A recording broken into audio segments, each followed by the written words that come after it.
Bueno, siguiendo adelante con el desarrollo del programa, ya estudiamos lo que es la osteología de la columna vertebral. Vimos que hay una serie de vértebras que, aunque tienen modificaciones particulares en cada región, responden a un plan tipo, y que en los extremos de la columna, concretamente las dos primeras cervicales, el atlas y el axis, y en el extremo caudal, las vértebras caudales, son atípicas porque no responden al plan general de la vértebra tipo como todas las demás. Con las articulaciones, que sería el siguiente punto que tenemos que estudiar, cómo las vértebras de la columna vertebral se unen entre ellas, ocurre un poco lo mismo. Tenemos articulaciones intervertebrales que podríamos llamar generales, que son la mayoría de ellas y son las que vamos a describir primero, y también tenemos algunas articulaciones intervertebrales especiales en las que intervienen vértebras atípicas, como la articulación del atlas con el hueso occipital o la articulación del atlas con el axis, y estas las vamos a describir por separado al final. Bueno, dejamos lo que sería el título del PowerPoint, vamos a pasar a la diapositiva número 2. Y en esta diapositiva lo que vemos es la clasificación de las articulaciones intervertebrales generales, la mayoría de ellas. Las vértebras pueden articular entre ellas a través de sus cuerpos. Recordemos que cada cuerpo vertebral tiene un extremo craneal que se llama cabeza vertebral y un extremo caudal que se llama fosa vertebral. La cabeza es convexa, la fosa es cóncava, y las articulaciones que se establecen juntamente entre la cabeza de una vértebra y la fosa de la que tiene inmediatamente por craneal, las articulaciones entre los cuerpos vertebrales, reciben el nombre de articulaciones intercentrales. Esto deriva el nombre de considerar el centro de la vértebra a su cuerpo. Estas articulaciones, como vamos a ver pronto, el espacio entre hueso y hueso es rellenado por una sustancia intermedia que es un cartílago, concretamente un fibrocartílago, por lo tanto corresponden al tipo de articulaciones cartilaginosas, y como ese cartílago no es un cartílago hialino, sino que es un fibrocartílago y tiene forma de disco, pertenece al género de las sínfisis. Por otro lado, tenemos las articulaciones que se establecen entre los procesos articulares de los arcos, que recuerdan tienen superficies articulares planitas. Estas articulaciones son completamente diferentes, son articulaciones sinoviales en toda la extensión del término, tienen cápsula, tienen membrana sinovial, todo lo que caracteriza a las articulaciones sinoviales, y como las superficies articulares son planitas, se clasifican dentro del género planiforme. Vamos a hablar primero de las intercentrales y después de las interarcuales. Pasamos a la diapositiva 3.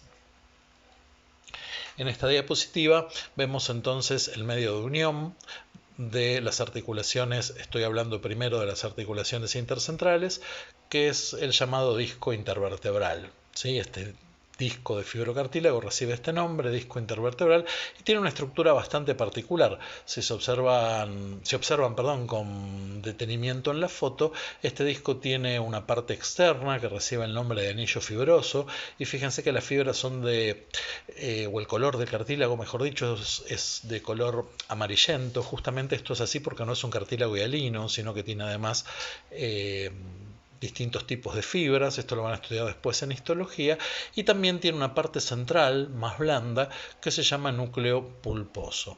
El núcleo pulposo, que tiene una consistencia gelatinosa, es un vestigio de una estructura embrionaria que se llama notocorda, que tienen los embriones de todos los vertebrados. Sería como una columna vertebral primitiva, ya que alrededor de esta estructura de la notocorda después se va a organizar toda la columna vertebral.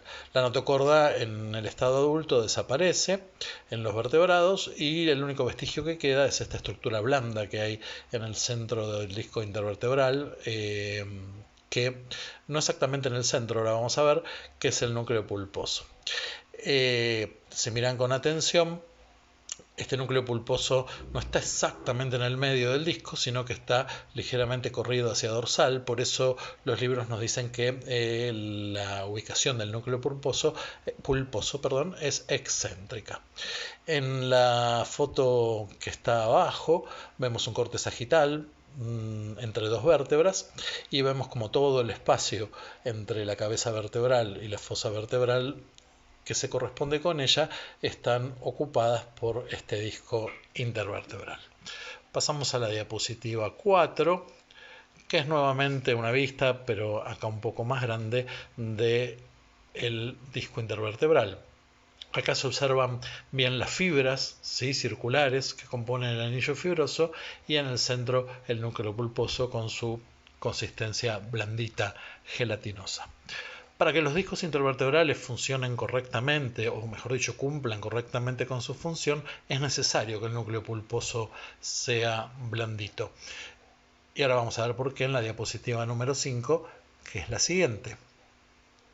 Cuando una vértebra es comprimida contra la otra, ¿sí?, este tipo de compresión recibe el nombre de concusión, el disco intervertebral se deforma. El anillo fibroso tiene una cierta capacidad de deformación, pero el núcleo pulposo, al ser blando, se puede deformar mucho más y absorbe estas fuerzas de aplastamiento y las dispersa en forma radial, como pueden ver en la figura de arriba. Es una cuestión física, no sé si se acuerdan de física de la secundaria, las resultantes, ¿sí? Cuando uno aplica dos fuerzas, hay una fuerza tercera resultante, ¿sí? En este caso son varias resultantes que se dispersan en forma radial, y de esta manera esa fuerza de concusión, que es enorme, se ve dispersada en fuerzas más pequeñas, y de esa manera el disco puede absorber el impacto, siempre y cuando el núcleo pulposo se mantenga con su estructura característicamente gelatinosa o blanda. En el esquema de la izquierda pueden ver los distintos movimientos que pueden hacer las vértebras y cómo esto afecta al disco. En la parte de abajo de la figura vemos lo que hablábamos recién, la concusión. En la parte del medio vemos la flexión, ¿sí?, y cómo esto deforma el disco, lo vuelve más grueso por dorsal y más finito por ventral. Y por último, arriba de todo vemos la rotación, que es un movimiento en el cual el disco no se deforma en forma apreciable. Bueno, ¿por qué es importante que nosotros conozcamos cuál es la estructura de los discos intervertebrales? La razón es que esto tiene importancia en medicina clínica y en medicina quirúrgica, porque el núcleo pulposo, por distintas razones, puede perder su estructura característicamente blanda y gelatinosa y puede empezar a deponer sales de calcio, y por lo tanto puede calcificarse, ese es el término, y al dejar de ser blando ya no puede cumplir con su función de dispersar fuerzas en forma radial, o sea que ya no cumple su función en forma correcta, pero más allá de eso, como se vuelve duro, tiene la capacidad de poder romper las fibras del anillo fibroso y salirse hacia afuera. La palabra correcta es de extruirse, o a veces decimos de herniarse, aunque el término hernia no es correcto aplicado de esta manera, pero bueno, está extendido por el uso. En lo que llamamos una hernia de disco, ¿sí? La hernia de disco no es más que el núcleo pulposo que se calcificó, rompe el anillo fibroso y se desplaza hacia algún lugar. Como vimos que el núcleo pulposo es excéntrico, es decir, está más hacia dorsal del disco intervertebral, lo más común es que cuando se protruye o se extruye lo haga hacia dorsal, y lo que tiene inmediatamente por dorsal es la médula espinal o la emergencia de los nervios espinales. Por lo tanto, o va a comprimir a la médula o va a comprimir a un nervio espinal. No es la única manera en que un disco puede protruirse, también pueden protruirse los núcleos pulposos hacia lateral o inclusive hacia ventral, pero lo más común es que lo hagan hacia dorsal. Se imaginan que esta patología reviste cierta de moderada a grave importancia, porque lo que estamos comprimiendo son estructuras del sistema nervioso. De hecho, existen dos tipos de hernias discales. Hay hernias discales que ocurren en los animales viejos. Estas hernias discales se llaman de tipo 2, donde con los años se va calcificando el núcleo pulposo en forma lenta y el anillo fibroso tiene tiempo de acomodarse a esta calcificación y se va deformando paulatinamente, pero la patología en general no alcanza niveles de gravedad porque hay toda una cantidad de años en los que se va produciendo una adaptación de la médula espinal o del nervio espinal a la compresión, y el animal puede de hecho va a tener ciertas alteraciones en la locomoción o dolor, pero son manejables. También existen las hernias discales de tipo 1 que ocurren en los animales jóvenes, donde el núcleo pulposo se calcifica alrededor de los 2 años de vida.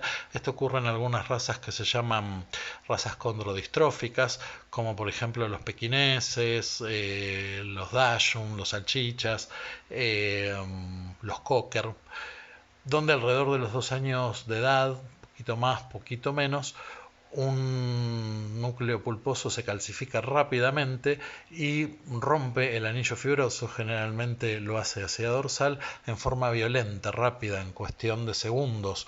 Y esto ocasiona una patología mucho más severa. El animalito queda con una alteración en el movimiento o en su capacidad de movimiento, depende en qué región de la columna se protruye el disco, bastante importante.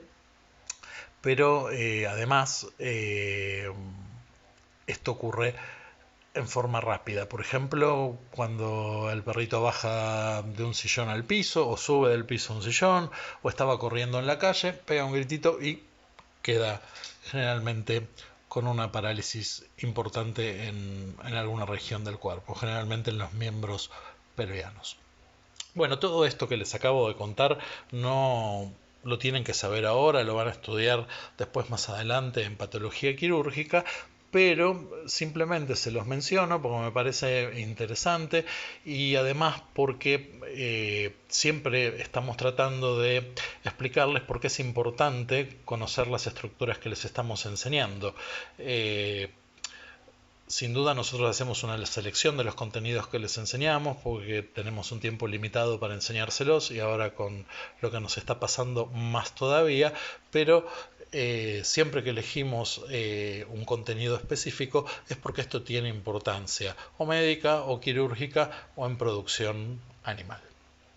Bueno, para terminar con esta articulación intercentral, vamos a decir que el disco no es el único medio de unión, sino que además está reforzado por algunos ligamentos que corren a lo largo de la mayor parte de la columna y que vamos a ver en la diapositiva siguiente, que es la diapositiva 6.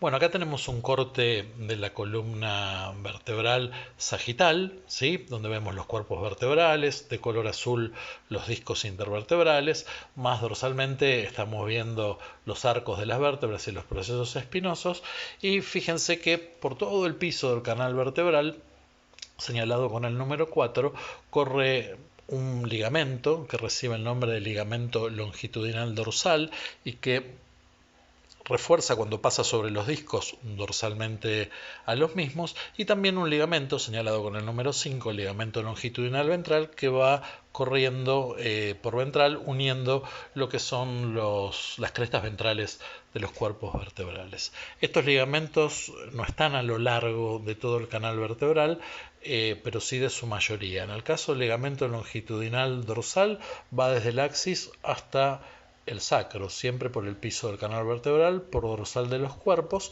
y el ligamento longitudinal ventral aparece aproximadamente en la quinta, sexta vértebra torácica y también llega hasta el sacro. No está presente en las primeras vértebras torácicas ni en las vértebras cervicales porque en este punto hay un músculo, o en estos puntos hay un músculo que va bien pegado a los cuerpos vertebrales por ventral, que se llama músculo largo del cuello. Cuidado, no hay que confundirlo con el larguísimo del cuello que vamos a ver ya en el próximo tema. Y este músculo largo del cuello que vamos a estudiar en anatomía 2 es un músculo que va uniendo también, igual que el ligamento, las crestas ventrales de las vértebras cervicales y las primeras torácicas, y por lo tanto reemplaza el ligamento en su función y el ligamento no hace falta a ese nivel. No sé si viendo esta diapositiva, que es la número 6, queda claro cómo se disponen estos ligamentos. Vamos a pasar a la diapositiva número 7 y ahí a la izquierda y abajo pueden verlos a los dos más claramente, ¿sí? En ventral de los cuerpos vertebrales, el ligamento longitudinal ventral, uniendo las crestas ventrales de los cuerpos vertebrales, y por dorsal, en el piso de canal vertebral, el ligamento longitudinal dorsal.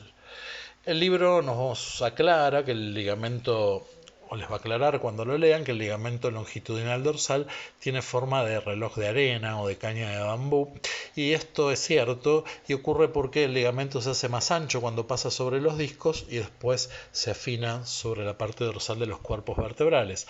En la foto que tienen a la derecha esto se puede observar con claridad. Acá lo que hicimos fue un corte del arco de las vértebras para poder exponer el piso del canal vertebral. Lo que estamos levantando con la pinza es la médula espinal, y si se fijan en el piso del canal vertebral van a ver el ligamento longitudinal dorsal, que como pueden ver en los extremos es más ancho y en el medio es más finito, se ensancha cuando pasa sobre los discos intervertebrales, y eso le da esa característica forma de reloj de arena o de caña de bambú. Adicionalmente a esto tenemos que también mencionar algo que ayuda a los discos específicamente en la región torácica. Pasamos a la diapositiva 8 y recordemos que en esta región tenemos a las costillas articulando por un lado con los cuerpos vertebrales a través de sus cabezas y con los procesos transversos a través de sus tubérculos. Bueno, recordemos que la cabeza de una costilla articula con dos vértebras consecutivas en la cúpula costal que se forma por las fobias costales craneales y caudales, y el tubérculo de la costilla lo hace con la fobia costal transversal. ¿Por qué es importante recordar que existen las costillas a este nivel y que están articuladas con la columna? No nos interesa acá discutir ni describir la articulación costovertebral, que así se llama, porque la vamos a ver en anatomía 2 cuando estudiemos la anatomía de la pared torácica, pero si se fijan con el número 1 existe un ligamento que, partiendo de la cabeza de una costilla, llega a la cabeza de la costilla que tiene inmediatamente del otro lado, es decir, a la costilla del mismo número.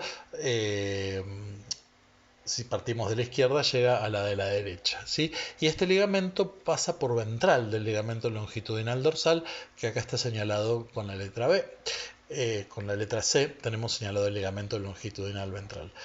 Este ligamento se llama ligamento intraarticular de la cabeza de la costilla, o también ligamento intercapital.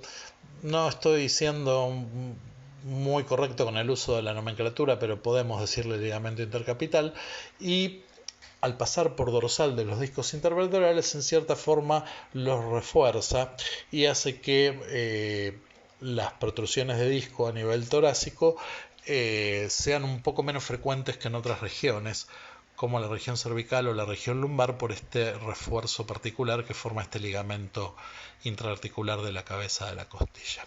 Bueno, con esto damos por terminado lo que son las articulaciones intercentrales y vamos a pasar ahora a describir las articulaciones entre los arcos vertebrales.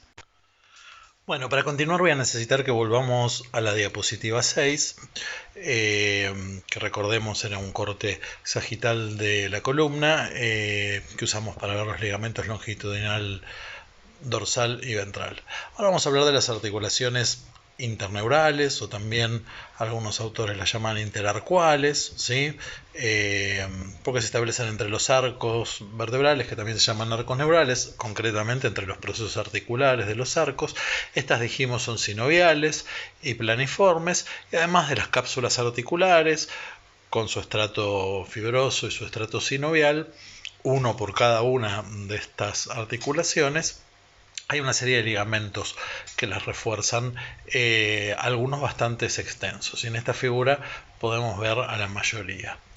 Por un lado, en la parte dorsal del techo del canal vertebral, fui redundante, en el techo del canal vertebral tenemos señalado ahí en el esquema con el número 3 un ligamento que justamente lo que hace es cerrar el espacio interarcual, y estos ligamentos reciben el nombre de ligamentos amarillos. Lo que hacen los ligamentos amarillos es cerrar dorsalmente el espacio que queda entre vértebra y vértebra a nivel del arco, ¿sí? Los espacios interarcuales son muy amplios en la región cervical y hacia caudal se van haciendo más estrechos hasta que por último por fusión desaparecen a nivel del sacro. Si bien estos ligamentos no son amarillos en toda la columna, son bien amarillos en la región cervical porque están infiltrados por fibras elásticas, pero después hacia caudal se van volviendo más blancos, se los llama de esta manera a lo largo de toda la columna, o está, por lo menos la nómina lo permite. Por esta razón algunos autores prefieren decirle ligamentos interarcuales. Además tenemos ligamentos que van a cerrar el espacio que quedan entre los procesos espinosos, acá en la figura señalados con el número 2. Estos ligamentos son, si bien se llaman ligamentos, más justificadamente tendrían que ser llamados membranas porque son achatados, ¿sí? No tienen la estructura cordonosa típica de un ligamento, y lo que hacen es llenar el espacio que queda entre entre proceso espinoso y proceso espinoso. Y por último tenemos un ligamento que corre por dorsal uniendo las cúspides de los procesos espinosos, que es el ligamento supraespinoso. El ligamento supraespinoso se va a extender desde el sacro hasta las vértebras torácicas cuyos procesos espinosos son más altos, recuerdan los de la región interescapular o vulgarmente la región de la cruz, y a partir de ahí este ligamento, el ligamento supraespinoso, se va a modificar para la región del cuello, formando o dando lugar, mejor dicho, a una estructura especializada que es un aparato de sostén del cuello y de la cabeza que recibe el nombre de ligamento nucal. Para describir esto vamos a volver ahora, vamos a adelantar en realidad hasta la diapositiva 9. Bien, si se fijan entonces, con el número 1 tenemos señalado el ligamento supraespinoso, y cuando llegamos a las vértebras torácicas de la región interescapular, de la cruz, el ligamento se modifica completamente. Por dorsal va a seguir con su estructura típica de cordón y va a dar un salto, podríamos decir, para terminar insertándose en los animales grandes en la región de la nuca, en el hueso occipital, por eso su nombre, el ligamento nucal. Este cordón es doble, ¿sí? Y ventralmente el ligamento nucal está formado por una serie de láminas que están muy infiltradas en fibras elásticas y que se insertan en los procesos espinosos de las vértebras cervicales, tanto así en el equino como el bovino. La porción que tiene forma de cordón, la más dorsal, se llama porción funicular. Justamente esto viene de funículo, como los funiculares que se usan para subir a la montaña, que es como un cable, ¿sí? Y la porción laminar es blandita y actúa como un tabique que separa los músculos del lado derecho del lado izquierdo de la región dorsolateral del cuello. Los más profundos, obviamente. Podemos considerar el ligamento nucal, les decía, como un aparato de sostén de la cabeza, porque el peso de la cabeza en las especies grandes es notorio y no alcanza la articulación atlanto-occipital que vamos a estudiar después para sostenerla solamente, y entonces es necesario este refuerzo. Piensa en los movimientos que hace el cuello y la cabeza, por ejemplo, en un caballo cuando está trotando o galopando, y se entiende fácilmente la necesidad de este ligamento. Perdón eso que sonó hace un ratito. En el equino se describen en 3 puntos sobre el tubérculo dorsal del atlas, sobre la espina del axis y sobre los procesos espinosos de las vértebras torácicas de la cruz, 3 bolsas subligamentosas que lo que hacen estas bolsas sinoviales es evitar que la porción funicular del ligamento se dañe sobre las estructuras óseas subyacentes. Están señaladas en el dibujo del equino, en el de más arriba, con las letras A, B y C. Estas bolsas reciben nombres vulgares y nombres otorgados por la NAV, que son los nombres oficiales. Los nombres vulgares: para la primera, para la más craneal, es bolsa subligamentosa del atlas; para la segunda, bolsa subligamentosa del axis; y para la tercera y última, bolsa subligamentosa de la cruz. Pero los nombres correctos que establece la nómina son respectivamente bolsa subligamentosa nucal craneal, bolsa subligamentosa nucal caudal y bolsa subligamentosa supraespinosa. Estas 3 bolsas sinoviales se mencionan y se describen siempre en el equino. Fíjense que en el dibujo de bovino no están esquematizadas, aunque es fácil deducir que probablemente esta especie también las tenga desarrolladas, pero se las menciona especialmente en el equino porque van a estudiar más adelante en enfermedades infecciosas. Estas bolsas tienen patologías específicas y es necesario recordar cuál es su ubicación anatómica. Pasamos a la diapositiva 10, donde estamos viendo ya una foto del ligamento nucal. Fíjense que están las vértebras cervicales señaladas para que nos demos cuenta que es craneal y que es caudal, y el ligamento nucal que presenta en la parte superior de la foto, ¿sí? En dorsal del cuello, la porción funicular del ligamento nucal. Ahí pueden ver como el cordón es doble, ¿sí? Y por último, ventralmente, la porción laminar, ¿sí? Que son láminas elásticas que terminan insertándose en los procesos espinosos de las vértebras cervicales, y esta estructura actúa como un tabique que separa la izquierda y la derecha en la porción dorsal del cuello. En el perro, donde pasamos a la diapositiva 11, el peso de la cabeza es mucho menor, el ligamento nucal ya no va a llegar hasta el hueso occipital de la cabeza, sino que se va a insertar directamente en la espina del axis, y además de esto solamente va a tener desarrollada su porción funicular, no tiene la porción laminar que tienen las especies grandes.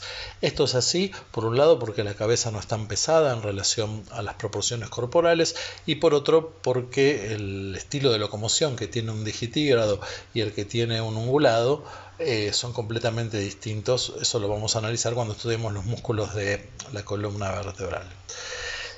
Desgraciadamente, cuando nosotros hacemos selección artificial, los seres humanos, para crear determinadas razas de perros, no operamos en forma tan eficiente como la selección natural, y en muchas razas de perros la cabeza es tan grande que termina esto trayendo problemas al tener el ligamento nucal que termina en el axis y no en la cabeza como en las especies más grandes. Pero bueno, esto es característico de cuando manipulamos de alguna manera los genes, buscando determinadas características físicas que muchas veces son banales, y terminamos a cambio causando patologías severas. En la diapositiva 12, vemos lo mismo, pero en un preparador real, ¿sí? Fíjense cómo la porción funicular, única desarrollada en el canino, salta desde los procesos espinosos de la cruz hasta la espina del axis sin ninguna porción laminar abajo, como ocurría en el caso de las especies grandes. Bien. Con esto terminamos con lo que son las articulaciones interarcuales o interneurales, recordamos, sinoviales y planiformes, y reforzadas por todos estos ligamentos. Acá, si se fijan, entre los procesos espinosos en esta foto de las vértebras torácicas, pueden ver los ligamentos interespinosos, cerrando el espacio que queda entre proceso espinoso y proceso espinoso.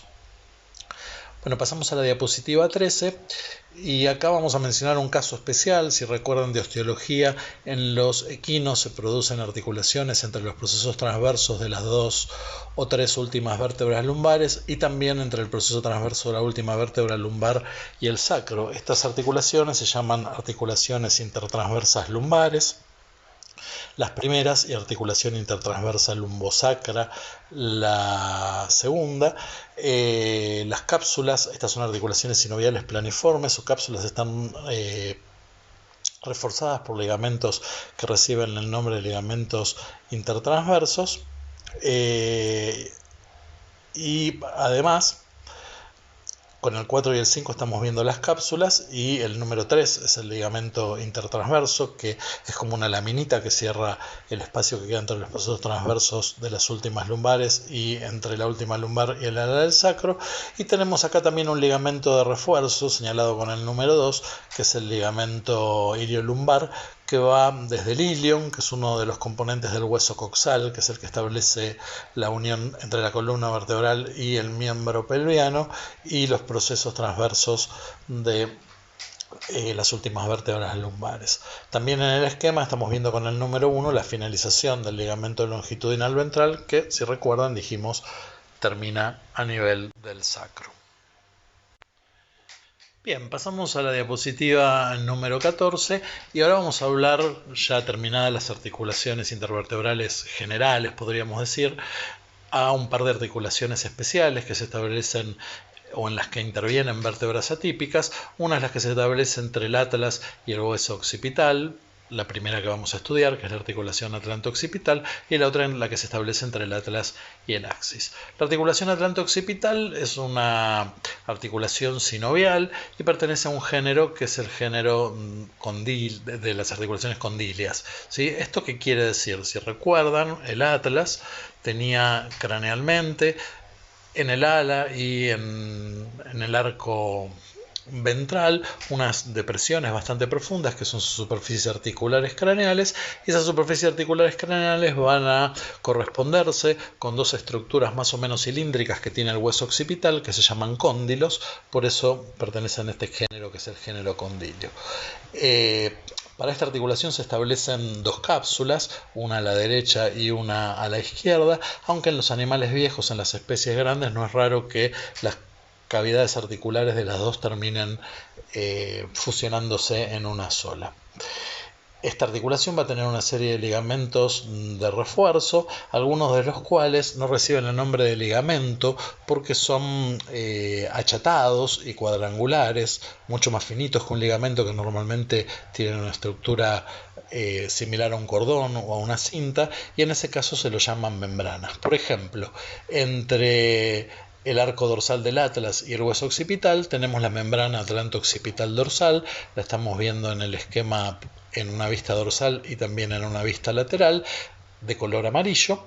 De la misma manera existe una membrana atlanto-occipital ventral que cierra el espacio entre el arco ventral del atlas y el hueso occipital.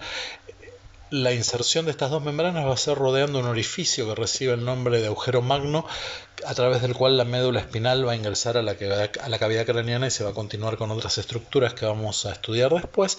Y desde los bordes del ala del atlas hacia el hueso occipital también, concretamente hacia la base de unos procesos que tiene el hueso occipital que se llaman procesos yugulares, existen dos ligamentos laterales señalados con el número 3 en la figura. Al ser condilia, esta articulación está especialmente adaptada para hacer movimientos de flexión y extensión, que para que lo puedan visualizar gráficamente es el movimiento que realizamos nosotros cuando afirmamos con la cabeza, cuando decimos que sí, ¿sí? En la flexión la cabeza se acerca al esternón y en la extensión la cabeza se aleja del esternón. Bueno, la membrana atlanto-occipital dorsal es importante porque atravesando esta membrana es que, con una aguja, es que se puede llegar hasta el canal vertebral, que en este lugar es bastante amplio, y se toman muestras de un líquido que vamos a estudiar más adelante en el capítulo del sistema nervioso, que es el líquido cefalorraquídeo. Este es el lugar donde se toman las muestras en las especies pequeñas. Es un acto quirúrgico, el animal está anestesiado porque no se puede mover, es delicado, pero bueno, es importante la membrana atlanto-occipital dorsal porque ese es el punto que se va a perforar para tomar esas muestras de líquido cefalorraquídeo. Pasamos a la articulación, a la diapositiva número 15, donde volvemos a ver algunos de los ligamentos de la articulación atlanto-occipital, ¿sí? La membrana atlanto-occipital dorsal de color anaranjado y los ligamentos laterales de color amarillo, pero este esquema está puesto aquí para que hablemos de la articulación atlantoaxoidea, que es la articulación que se establece entre las dos primeras vértebras cervicales, entre el atlas y el axis. Esta articulación también es una articulación sinovial, pero pertenece a un género que vamos a ver pocas veces a lo largo de la cursada, que es el género trocoide. El género trocoide caracteriza a las articulaciones que están especializadas para los movimientos de rotación y se define como un cilindro óseo que encaja sobre una cavidad o sobre una depresión ósea.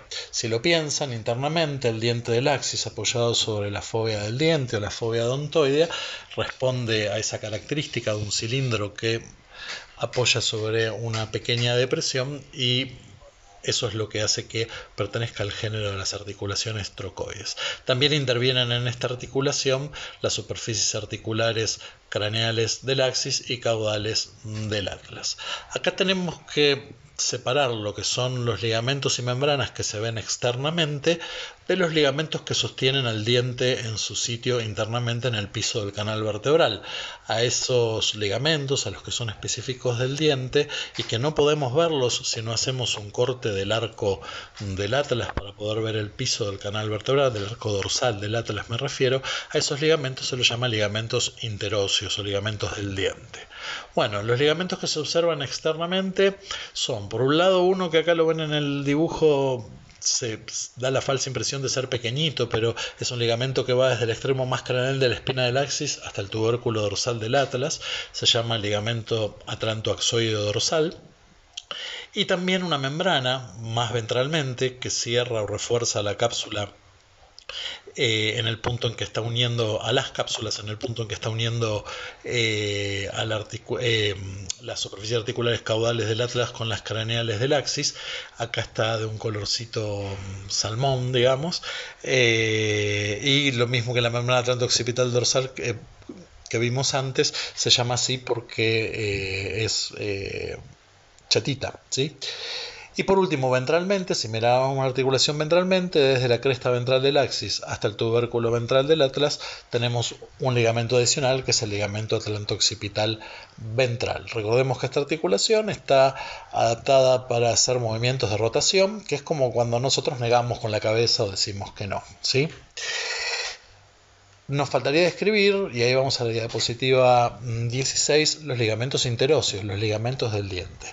Estos ligamentos no tenemos interés nosotros en que ustedes los manejen individualmente, que sepan el nombre de cada uno y que sepan las diferencias que hay entre estos ligamentos entre las especies, pero sí al menos que tengan idea de que hay dos modelos básicos. El modelo que se da en las especies grandes, donde, si recuerdan de osteología, el diente solamente presenta una superficie articular en ventral y dorsalmente es rugoso, ¿sí? Eso es lo que estamos viendo en esta diapositiva, en el dibujo, donde lo que se está esquematizando es el piso del canal vertebral porque falta todo el arco dorsal del atlas, que fue seccionado a propósito. Y si se fijan, los ligamentos del diente lo que hacen es partir de la superficie dorsal del diente hacia el arco ventral del atlas o hacia inclusive el hueso occipital, llegando cranealmente hasta el agujero magno, y lo que hacen entonces es fijar el diente al piso del canal vertebral.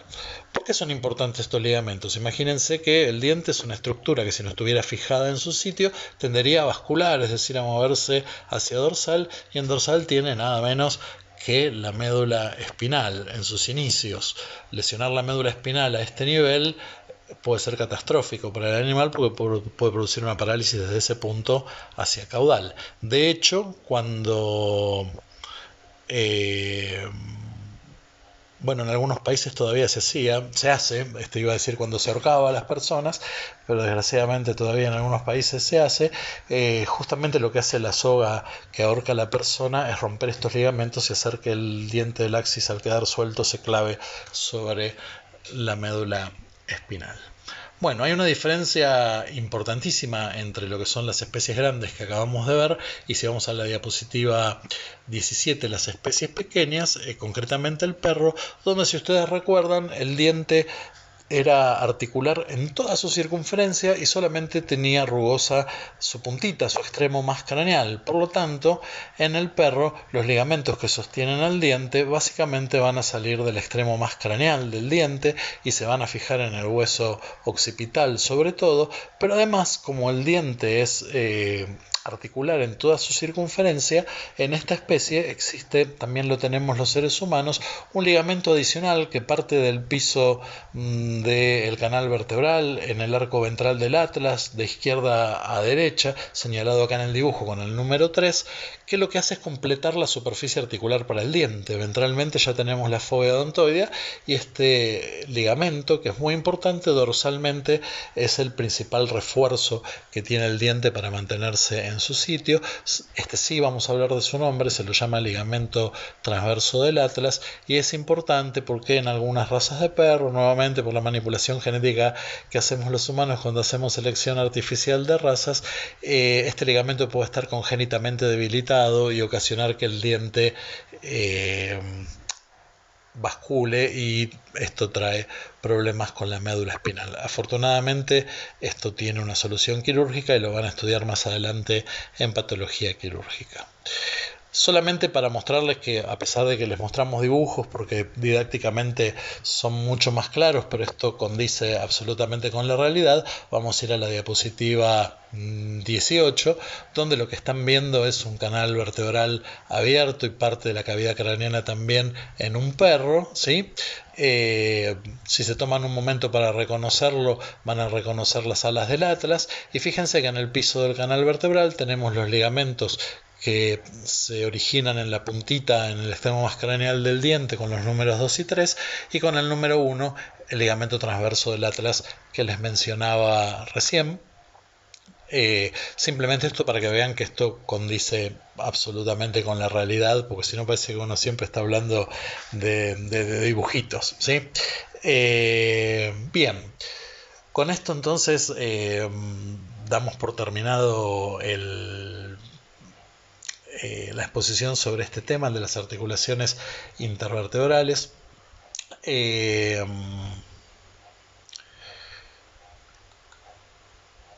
Espero que esta modalidad de enviar el audio por separado y avisar cuando vamos cambiando de diapositiva les haya resultado más útil que la anterior, o por lo menos quede al alcance de todos. La otra tenía la complicación de que había que tener una versión especial de PowerPoint para verla.